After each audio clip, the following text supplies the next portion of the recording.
I'm very happy to have you here again, despite all kinds of political turmoil and geopolitical uh, redrawing of regional maps. We are going to talk about ancient maps and ancient kingdoms, ancient statehoods. We mentioned Ammonites and we mentioned Moabites, and this time we're going further south to the state of Ammonites. What do we know about ancient Edomites and which territory they covered, and with whom they had economic and political ties, and how serious were ties with regional superpowers from Egypt and Mesopotamia?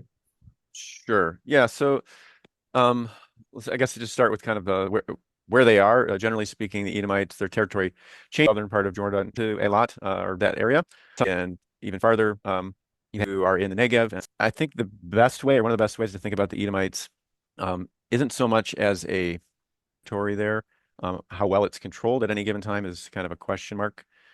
But this is a group of people who took advantage of or I should say, capitalized on the trade routes running through the area and being able to control some of that trade. Also, at various times, taking advantage of the copper, again, both in the production and then distribution of that, and also in later times, you know, controlling and taking advantage of trade coming from the south. So either from down by the Red Sea or coming up from Arabia and coming through their territory, even going north or going west through the Negev and Beersheba valleys off to the. Can we say Edom as a state or something like that existed? Probably talking in the 8th, 7th century when you have something uh, you could maybe call a state where you have a king. Even then, at the height of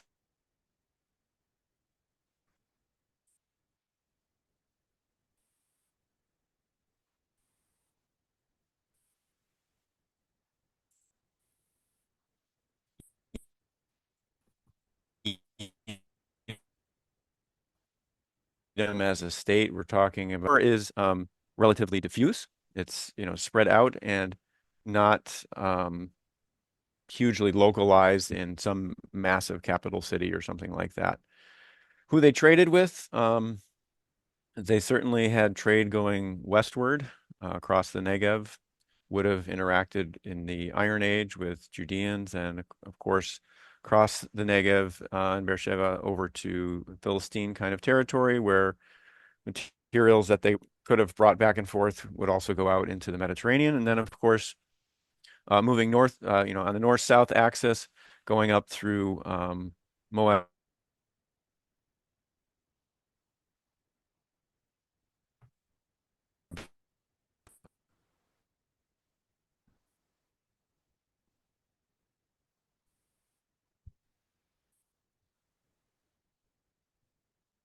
Ammon, to some extent, shown in the later 7th, 6th centuries with what people often call Edomite wares. These are a lot of painted different kinds of wares, sometimes called buseira, ware that you find in the Negev, suggesting that Edomites, had various either living there or that some of their stuff was traded through this area, right?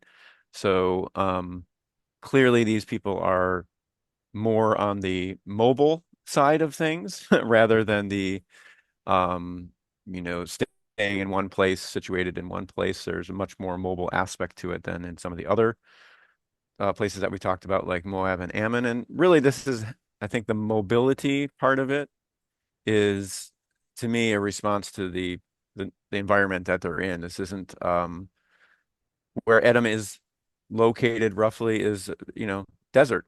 Of There's course. not a lot of there is water there, of course, in places, but it's not a place where you can do a lot of dry farming. So it doesn't give, a lot of space for becoming sedentary and making cities and stuff like that. So it's really a response to the or a development from the way the environment is. I mean, they covered both banks Yeah, historically. yeah. So they spread from the East Bank to the West Bank, Hmm. and how similar or different they are from Ammonites and Moabites. Not particularly different. I think again the difference has to do with a lot of the difference has to do with the territory that they happen to be in, Yeah. and so that leads to different ways of life, less dry farming, more pastoralism, more mobile type populations. As far as like language, religion, these kinds of things, pretty similar. As far as we know, the Edomites, their kind of national god, if you want to call it that, was Kaus. And we have a couple ostraca from Edom and a few seals with names on it, and then a few of the Edomite kings mentioned by Assyrian rulers. So we know that when Assyria took over the area in the 8th century and down into the 7th century, that Edomite kings became vassals, as did, Judah and Moab and Ammon. So we have a few of the kings named there. But we really, and then also I should say, Edom and the Edomites are mentioned a couple times in ostraca that were found at Arad in southern in Yeah. the Negev area in Judah, suggesting that in the 7th, 6th centuries or 6th centuries when the 7th century when the Arad ostraca were written, that not only were the Edomites known, that part is obvious, I think, but that in some cases they were causing problems for the people at Arad, and they were potentially encroaching on the territory there, so of military interest to the people at Arad. But yeah, I mean, the relationships there go north, south, east, west. There is some evidence that, or some suggestion that the Edomites at some point controlled down close to Eilat, at a place called Tel El-Khalifa. So potentially you have some, again, that trade route going there, and potentially some control down there by Eilat, just as a nodal point for trade coming, north and south. So yeah, did I miss anything there? What accounts we can find in the Bible about Hmm. Edomites? Because we have relatively enough information about Ammonites and Moabites, and of course, Edomites are also mentioned in the Hebrew Bible. They were Yes. neighbors of Judean kingdom. Later on, they expanded on southern flank of Judean kingdom, and of course, there was intermarrying between these groups. We Mm. cannot say that identity was very, very crystallized at that period. It was more fluid between these statehoods and peoples. Right. Yeah, I mean, I think one indication of the closeness of Judeans and Edomites is the account of Jacob and Esau, of course, where Esau is considered to be the progenitor of the Edomites. So even though obviously they become enemies at various points, the cultural association is there, the kinship association is there. Even if it's not literal, it's at least it's perceived at some level. So that should suggest, that Edomites and Judahites were, you know, interacted a lot. That interaction sometimes could bring cooperation. That interaction often could bring, fighting and conflict, as it did, especially down into the 7th and 6th centuries, where the Edomites and Judeans seem to have had a fair bit of conflict, military conflict. Of course, the Edomites, at the time of the fall of Jerusalem in 586, you have some of the Psalms in the Hebrew Bible that are very much pointing a finger at the Edomites for being involved Hmm. in that military attack by the Babylonians, whether, it was that the Babylonians had conscripted the Edomites somehow, in part to help them with their military efforts. But whatever the case is, they were definitely blamed for or seen as complicit Yeah, in the maybe they were downfall the of proxy Jerusalem. troops. What's that? Maybe they were proxies of Babylonians. Yeah, certainly the Babylonians and other militaries in the ancient Near East did conscript their vassals, to help them out when they were fighting on their campaigns and whatnot. So it's entirely possible that the Edomites might have been involved in some way, shape, or form, even if not specifically fighting, which they could have too, but even if they would have provided logistical help and supplies and that kind of stuff for the vassal, or excuse me, for the suzerain, or the big king to come, who had to make plans for some kind of campaign. The Babylonians and Syrians usually needed help to do these things, right? From local rulers. So yeah, that suggests really that the Edomites at that time, in the early 6th century, that there was a lot of conflict, a lot of tension between Edom and Judah. What do we know about local dynasties? Because Herod the Great was a half Nabatean, half Idumean, Hmm. and many times in the historical records, different authors mention that he was influenced by monotheistic religion, and he tried to portray himself as a Jew, but Hmm. on the other hand, some Jewish elites didn't accept him as one of them. Right, right, I'm talking about historical records. I'm not talking about the Bible right, and religious scripts, which are not always very objective. right. Well, I'm gonna have to admit to you that you're taking me a little bit beyond my area of my time period of expertise on this. But yeah, I mean, as far as local dynasties, in the like, if I can start from the late Iron Age period, there's just not a lot of evidence. Presumably, you had kings of Edom, might have gone down a couple generations. We just don't have a lot of evidence to suggest that.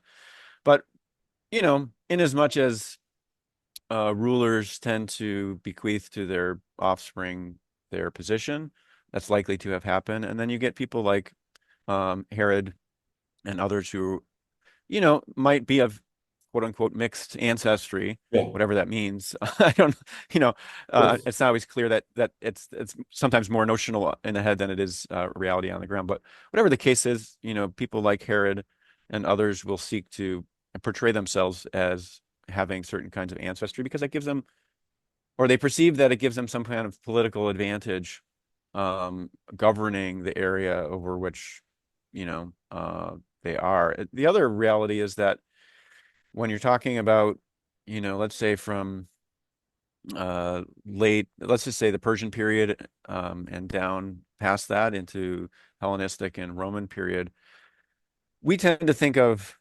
Judaism, or like just popularly, you tend to think of things as monolithic, like this is what Judaism is. You could easily define who the Jews are, but the reality is you get people arguing over what it means to be truly Jewish. You see that in the biblical text when people return from Babylon and they're coming into um, Jerusalem and the surrounding area. They're saying we're the real Jews, right? We're the real inheritors of this tradition. And there was people there who would like, no, wait a minute, hold on a Yeah. second, and that the struggle over identity and what it means to be truly Jewish, or what it continues on, and you see it right down into the Roman period. You have, of course, the Qumran community that wrote the Dead Sea Scrolls and whatnot, effectively making an argument about what is truly the core of this religion and who truly represents it. And then you have others at that time who are claiming that they're the true representatives of it. So it's always difficult when people are fighting over the meaning of an identity, when um, you can't like just say, here's the genetic information or something about who these people are, right?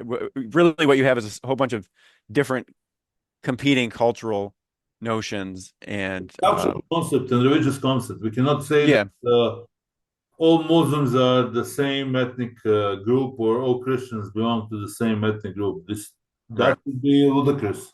So And the even like Arab, what it means to be Arab, right? also Like, Arabs are very yeah, heterogeneous. I can tell from my right. personal experience that some of my relatives are darker than me, while others are Hmm. blonde and ginger. So Right. they don't look alike, Right. which Exactly. points to all kinds of racial and ethnic mixture in the region. So regarding the ancient biblical Jews and their progenitors, or people who claim to be of that stock, in fact, many of them were from the mixed background, mixed Hmm. ethnic background, and the mixed Yep. cultural background. And it will be very interesting if we have more primary sources to claim what was the background of certain historical figures. And Mm.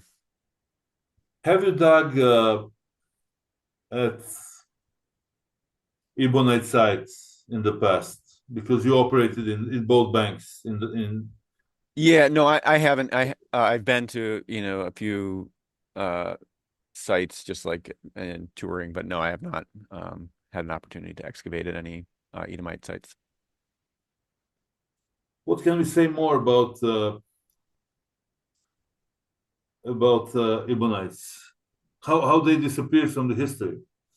Oh, yeah. I mean, so as a like I think we're butting up here against something we saw with Ammonites and Moabites as Yeah, well, which is that how you define who the Edomites are will change slightly how you make this determination about when they're gone or whatever. But so if you're talking about a state, if you want to talk about a political formation, by the Persian period, it would seem that you don't have a strong state. You're talking about what eventually becomes a province. yeah, Were there still rulers or people, strong men or whatever that yeah, had power and influence in Edom that were somehow related to Edomite kings and stuff? Yeah, probably. But I guess I wanted to take a step back and I forgot to say this, which is, the word Edom just refers to red, right? And yeah, it's like related to the soil color, basically, of this area, roughly speaking. And so when we call someone an Edomite, it's not it's not the same as when you say an Ammonite. An Ammonite, whatever they thought they were, is at least a kinship name, right? The yeah, same way that Judah is, and the same way yeah, that Israel is. Moab and Edom are different because their names derive from the areas that they lived in. Now, certainly there were clans there or tribes or whatever, but we're identifying these people as coming from a particular place. yeah. So rather than having a particular kinship. It's not Um, the ethnic name. what? It's not the ethnic name. It's a Yeah, soil yeah, name. yeah. I mean, maybe you could say it becomes an ethnic name, but Maybe later on. it's not derived from kinship Yeah, initially, right? So, but yeah, they eventually the group of people that are identified as Edomite become the Idumeans. That's there, and they're spreading across the Negev and Beersheba valleys. So Persian period and later, Judah, shrinks a little bit, and you have the Idumeans down there, coming down all the way, of course, to Herod, and the Herodians. And, they pop up various times later, whether they, those people that pop up there have some real genetic inheritance from people who previously called themselves Edomites. It's probably up for grab. yeah. But culturally, it lives on for a bit, and sort of fades out, in the Roman period. Thank you so much, Professor Tyson. Hmm. I'm going to talk next time about the kingdom of Judah, Okay. Israel, and we'll continue making different parallels about these statehood and their Sure. relations, of course, with Egypt and Mesopotamian kingdoms. It's an interesting Sounds great. tour, Hmm. and as I said, many of these ancient peoples were a mixture of each other than some form of very very homogeneous groups. I Right. wouldn't say that they were very homogeneous in terms of ethnicity and in terms of culture. How similar they were. I think they had more similarities than differences.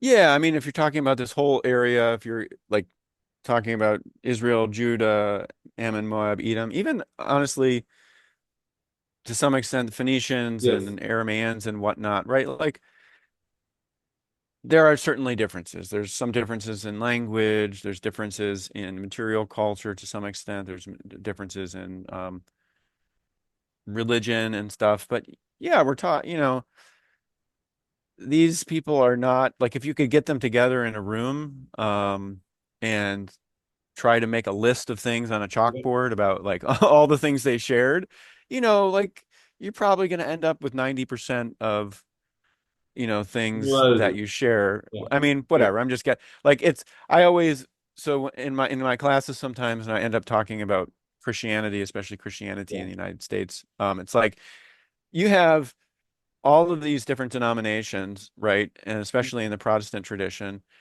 and they might share like 98% of Mhm.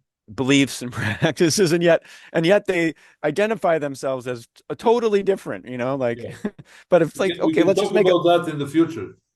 yeah, let's Um, just make a checklist, yeah. like of all the things you share. This is also an interesting thing because people Yeah, in the States often think that all Protestant denominations are more or less the same, or they can distinguish the subtle differences between them, and these yeah, differences exist. Otherwise, they they would do. Yeah, belong they to the do. same. They would belong to the same denomination if they don't have these differences. Right. Yeah, we can talk about that in the future as well. Yeah. So, and I guess the end point there is yes, they're very similar in most ways. Obviously, the things that they think are important that distinguish them are what, keep them apart. Some of those are cultural, some of those are political and social. But yeah, they share a lot.